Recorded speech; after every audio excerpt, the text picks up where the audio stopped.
ബ്ലാസ്റ്റേഴ്സിൻ്റെ അറ്റാക്കുകൾ അത് മൂർച്ചയുള്ളത് തന്നെയായിരുന്നു. ആദ്യത്തെ മിനിറ്റിൽ റൈറ്റിലെടുത്ത ഒരു ത്രോയിൻ, അത് നമ്മുടെ കോറോസിംഗ് ബാക്ക് ഹെഡർ ചെയ്യുകയാണ്. ഹെഡർ ആക്യുറേറ്റ് ആയിരുന്നില്ല, പക്ഷേ ഡിഫൻഡറുടെ ക്ലിയറൻസ് വീക്ക് ആയിരുന്നു. അത് മുതലെടുത്ത് കോറോസിംഗ് രണ്ടാമതും ആ പന്തിൽ ടച്ച് ചെയ്യുന്നു. അതോടെ പന്ത് ലഭിച്ചത് പെപ്രയ്ക്ക്. ഫ്രീ സ്പേസിലേക്ക് ഓടിക്കയറുന്ന ലൂണയിലേക്ക് പെപ്ര ആ പന്ത് ലേ ഓഫ് ചെയ്ത് കൊടുക്കുന്നു. കഴിഞ്ഞ സീസണെ അപേക്ഷിച്ച് നോക്കുമ്പോൾ ലൂണയും പെപ്രയും തമ്മിലുള്ള കെമിസ്ട്രി കുറച്ചുകൂടി ബെറ്റർ ആണെന്ന് തോന്നുന്നു. ലൂണ ആ പന്ത് ലെഫ്റ്റ് ഫൂട്ട് കൊണ്ട് ബ്ലാസ്റ്റേഴ്സിൻ്റെ ടാർഗറ്റ് മാൻ ആയിട്ടുള്ള നമ്മുടെ ലെഫ്റ്റ് വിങ്ങർ നോവാ സഡോയിലേക്ക് കൈമാറുന്നു. അദ്ദേഹം ബോക്സിൽ വെച്ചാണ് പന്ത് സ്വീകരിക്കുന്നത്.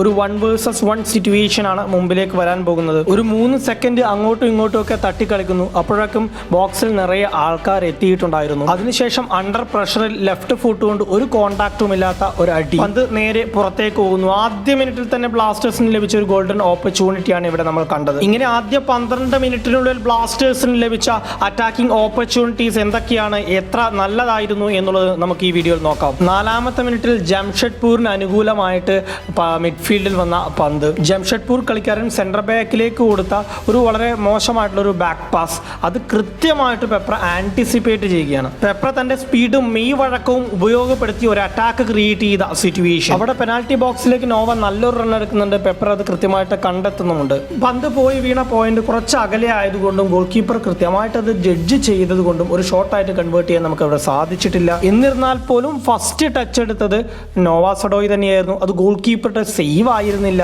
ആ പന്ത് ചിപ്പ് ചെയ്യാൻ ശ്രമിക്കുകയോ അല്ല ഒരു പെനാൽറ്റിക്ക് വേണ്ടി ശ്രമിക്കുകയോ ചെയ്യാതെ നോവാ സഡോയി അത് വിങ്ങിലേക്ക് അടിക്കുകയാണ് ചെയ്തിട്ടുണ്ടായിരുന്നത്. എന്തായിരുന്നു, പാസ്സാണോ എന്താണ് ഉദ്ദേശിച്ചതെന്ന് മനസ്സിലായിട്ടില്ല. 5ാമത്തെ മിനിറ്റിൽ ലെഫ്റ്റിൽ നിന്നെടുത്ത ഒരു ത്രോയിൻ സാധാരണഗതിയിൽ സ്ട്രൈക്കറിലേക്ക് പോകുന്നത് പോലെ പോകുന്നു. ട്രെയിനിങ് ഗ്രൗണ്ടിൽ നിന്ന് കൃത്യമായിട്ട് പഠിച്ചു വിട്ട ഒരു ത്രോയിൻ സീക്വൻസ് ആണിത്. കാരണം പെപ്ര കൃത്യമായിട്ട് നോവയുടെ റൺ ജഡ്ജ് ചെയ്യുകയും നോവ പെനാൽറ്റി ബോക്സിലേക്ക് കുതിച്ച് കയറുകയും ചെയ്തു. ആ ഒരു പാസ് ഡെഡ്ലി ആയിരുന്നു. വീണ്ടും പെനാൽറ്റി ബോക്സിൻ്റെ അകത്ത് വെച്ചിട്ട് ഡിഫൻസ് സെറ്റിലാവുന്നതിന് മുമ്പേ പാസ് സ്വീകരിക്കാനും ഷോട്ട് അടിക്കാനുള്ള അവസരം നോവാ സഡോയ്ക്ക് ലഭിക്കുന്നു. നോവാ സഡോയ് ഫസ്റ്റ് പോസ്റ്റിൻ്റെ ബോട്ടം കോർണറിലേക്ക് അടിച്ച ഫസ്റ്റ് ടൈം വോളി നമ്മുടെ ആൽബിനോ ഗോമസ് തടുത്തിടുകയാണ്. തൊട്ടടുത്ത മിനിറ്റിൽ വീണ്ടും സെയിം ഏരിയയിൽ ബ്ലാസ്റ്റേഴ്സ് പന്ത് വിൻ ചെയ്യുന്നു. ഇത്തവണ പന്ത് കൈക്കലെടുക്കുന്നത് ലെഫ്റ്റ് ബാക്ക് നവോച്ച സിംഗ് ആണ്. പക്ഷെ അത് സൈഡ് ലൈനിനോട് അടുത്തോ എത്തിയത് കൊണ്ട് തന്നെ അദ്ദേഹത്തിന് പെട്ടെന്ന് തന്നെ ക്രോസ് ചെയ്തേ മതിയാവും. അദ്ദേഹം പെട്ടെന്ന് തന്നെ ക്രോസ് ചെയ്യുകയാണ്. ഓപ്പോസിറ്റ് ഫാർ കോർണറിലേക്ക് ആണ് ആ പന്ത് പോകുന്നത്. അവിടെ റൈറ്റിൽ ഇപ്പോൾ ഉള്ളത് നോവാ സഡോയി ആണ്. വീണ്ടും നോവാ സഡോയ്ക്ക് വിങ്ങിൽ ഒരു 1 vs 1. അദ്ദേഹത്തെ ഇവിടെ കൊണ്ടുവരാനുള്ള കാരണം ഇതാണ്, അദ്ദേഹം സ്പെഷ്യലൈസ് ചെയ്തിരിക്കുന്നത് 1 vs 1ലാണ്. ലൂണയും പെപ്രയും ബോക്സിലുണ്ട്, തൊട്ടടുത്ത് തന്നെ പാസിംഗ് ഓപ്ഷൻസും ഉണ്ട്. പക്ഷെ ഡിഫൻഡറെ വിജയിച്ച് ക്രോസ് ചെയ്യാൻ വേണ്ടി അദ്ദേഹത്തിന് ഇവിടെ സാധിക്കുന്നില്ല. പന്ത് ക്ലിയർ ചെയ്യപ്പെടുന്നു. 7ാമത്തെ മിനിറ്റിൽ മിഡ്ഫീൽഡിൽ ഡാനിഷ് ഫറൂഖിന്റെ കാലുകളിലേക്ക് പന്ത് എത്തുന്നു. അദ്ദേഹം വളരെ സേഫ് ആയിട്ട് അത് റൈറ്റ് ബാക്കിലേക്ക് പാസ് ചെയ്യുന്നു. ബോക്സ് ടു ബോക്സ് മിഡ്ഫീൽഡർ എന്നതിൽ നിന്ന് ഡാനിഷ് ഫറൂഖിന്റെ കോൺട്രിബ്യൂഷൻസിലും ഞാൻ ഒട്ടും തൃപ്തനല്ല. പക്ഷെ നന്നായി ഹാർഡ് വർക്ക് ചെയ്യുന്ന വ്യക്തിയാണെന്ന് പറയാതിരിക്കാനും വയ്യ.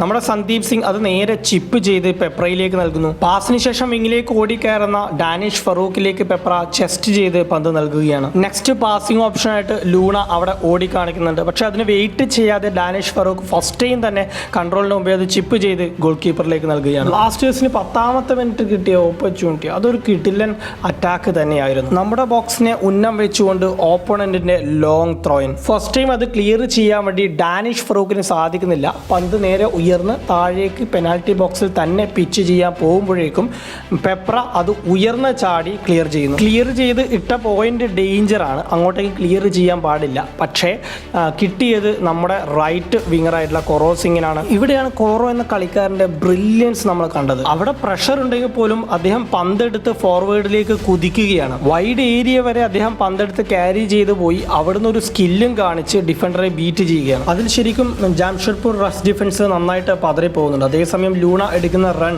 അദ്ദേഹം കൃത്യമായിട്ട് പിക്ക് ചെയ്യുന്നു. ആ ഒരു പാസ് ആക്യുറേറ്റ് ആയിരുന്നു. അതോടുകൂടി ലെഫ്റ്റ് വിങ്ങിൽ നോവാ സഡോയ് കംപ്ലീറ്റ് ഫ്രീ ആവുന്ന എല്ലാവരുടെയും കോൺസെൻട്രേഷൻ ലൂണയിലേക്ക് പോകുന്നു. ലൂണയുടേതാണ് അടുത്ത ഉന്നം. ആസ് യൂഷ്വൽ ആ ഉന്നവും പിഴക്കുന്നില്ല. ലൂണ നേരെ പാസ് നോവാ സഡോയിലേക്ക് മറിച്ച് നൽകുകയാണ്. നോവാ സഡോയ്ക്ക് ലഭിച്ച ഗോൾഡൻ ചാൻസ്. വീണ്ടും നോവാ സഡോയ് ഒരു 1 vs 1നെ മുതിരുകയാണ്. എന്നാൽ നോവ ഡിഫൻഡറെ ബീറ്റ് ചെയ്യാൻ വേണ്ടി എടുത്ത ടച്ച് അത് ഏകദേശം പന്ത് പോയതൊരു പാസിന്റെ കണക്കിയാണ്. ഏകദേശം 10 യാർഡ് അകലെയാണ് ആ പന്ത് പോയി വീണത്. അതുകൊണ്ട് തന്നെ ആൽബിനോ ഗോമസിന് എളുപ്പത്തിൽ പന്ത് കളക്ട് ചെയ്യാൻ സാധിച്ചു. 12ാം മിനിറ്റിൽ ബ്ലാസ്റ്റേഴ്സിന്റെ ഡിഫൻസിന് അടുത്തേക്ക് വന്ന ഒരു ലോങ് ബോൾ, കോറോ സിംഗ് താഴേക്ക് ഇറങ്ങി വന്ന് ഡിഫൻസിനെ ഹെൽപ്പ് ചെയ്തുകൊണ്ട് അത് ഹെഡ് ചെയ്ത് അകറ്റുകയാണ്. പന്ത് നേരെ പെപ്രയിലേക്ക് തന്നെയാണ് പോയത്. എന്നാൽ പെപ്രക്ക് അത് വിൻ ചെയ്യാൻ സാധിച്ചില്ല. പക്ഷേ ക്ലിയറൻസ് ബോൾ പോയി വീണത് ഫ്രീ ആയി നിൽക്കുന്ന ഫ്രെഡിയിലേക്കും. ജംഷഡ്പൂർ ഡിഫൻസിന്റെ മോശം ഷേപ്പിനെ മുതലെടുത്തുകൊണ്ട് ലൂണ മുമ്പിലേക്ക് ഓടുന്നുണ്ട്. ഡിഫൻസ് എല്ലാവരും തന്നെ ലൂണയിൽ ഫോക്കസ്ഡ് ആണ്. പെപ്ര മിഡ്ഫീൽഡിൽ ഫ്രീ ആണ്.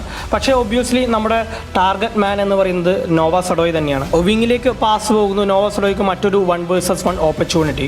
ലൈവ് വന്ന സമയത്ത് അറ്റാക്കിലെ പോരായ്മയായിട്ട്, സിസ്റ്റത്തിന്റെ പോരായ്മയായിട്ട് ഞാൻ സൂചിപ്പിച്ച ഒരു കാര്യമുണ്ട്. അതിതാണ് നോവ 1v1 പെർഫോം ചെയ്യുമ്പോഴേക്കും ബോക്സിലുള്ളത് അഡ്രിയാൻ ലൂണയാണ്. അഡ്രിയാൻ ലൂണ എന്താണ് ഉദ്ദേശിക്കുന്നത് വെച്ച് കഴിഞ്ഞാൽ ഒരു കോമ്പിനേഷൻ പ്ലേ കളിക്കാൻ വേണ്ടി താഴേക്ക് ഇറങ്ങി വരികയാണ്. രണ്ടാമതായി ബോക്സിലേക്ക് ക്രോസ് അറ്റൻഡ് ചെയ്യാൻ വേണ്ടി നമ്മുടെ കുഞ്ഞു 17 വയസ്സുകാരൻ കോറോ സിംഗ് ഓടിയെത്തുന്നുണ്ട്. അതേസമയം സ്ട്രൈക്കർ പെപ്ര എവിടെയാണുള്ളത്? പെപ്ര വന്ന് 2 മാച്ച് കഴിയുമ്പോഴേക്കും അനലൈസ് ചെയ്ത വീഡിയോയിൽ ഞാൻ പറഞ്ഞ കാര്യം ഞാൻ ഇപ്പോഴും ഓർക്കുന്നു. ക്രോസ് അറ്റൻഡ് ചെയ്യുന്ന സമയത്ത് പെപ്ര ഒരു സ്ട്രൈക്കറെ പോലെ സെൻട്രൽ ബാക്കിന്റെ ഇടയിലേക്ക് ഇടിച്ചു കയറി വന്ന് ഹെഡ് ഒന്നും ചെയ്യുന്ന സ്വഭാവം കാണിക്കുന്നില്ല. ഒരു സെക്കൻഡ് സ്ട്രൈക്കറെ പോലെ സ്പേസിൽ നിൽക്കാനാണ് പെപ്രയ്ക്ക് എപ്പോഴും താല്പര്യം. ഇവിടെയും നിങ്ങൾ അത് തന്നെയാണ് കാണുന്നത്. പെപ്രയ്ക്ക് സമയമില്ലാത്തത് കൊണ്ടല്ല പെപ്ര ബോക്സിലേക്ക് പോകത്തത്, പക്ഷെ പെപ്ര സ്പേസിൽ തന്നെ നിൽക്കാനാണ് പ്രിഫർ ചെയ്യുന്നത്. ഡി ബോക്സിന്റെ ഫാർ എഡ്ജിന് ഒരുങ്ങുന്ന രീതിയിൽ ഒരു ഗ്രൗണ്ട് ക്രോസ് കൊടുക്കാൻ സാധിച്ചു കഴിഞ്ഞാൽ കോറോ സിംഗിന് ഓടി വരുന്ന കോറോ സിംഗിനെ അറ്റൻഡ് ചെയ്യാൻ സാധിക്കുന്നതാണ്. 3 പേരും 3 തരത്തിൽ ബിഹേവ് ചെയ്യുന്നു. 4മനായിട്ടുള്ള നോവ അത് ചിപ്പ് ചെയ്ത് ബോക്സിലേക്ക് ഇടാനാണ് ഉദ്ദേശിച്ചതെന്ന് തോന്നുന്നു. അത് ഡിഫൻഡർ ക്ലിയർ ചെയ്യുന്നു. വൈഡ് ഏരിയയിൽ പോയി ഡിഫൻഡർ ക്ലിയർ ചെയ്ത പന്ത് കളക്ട് ചെയ്യുന്നത് പെപ്രയാണ്.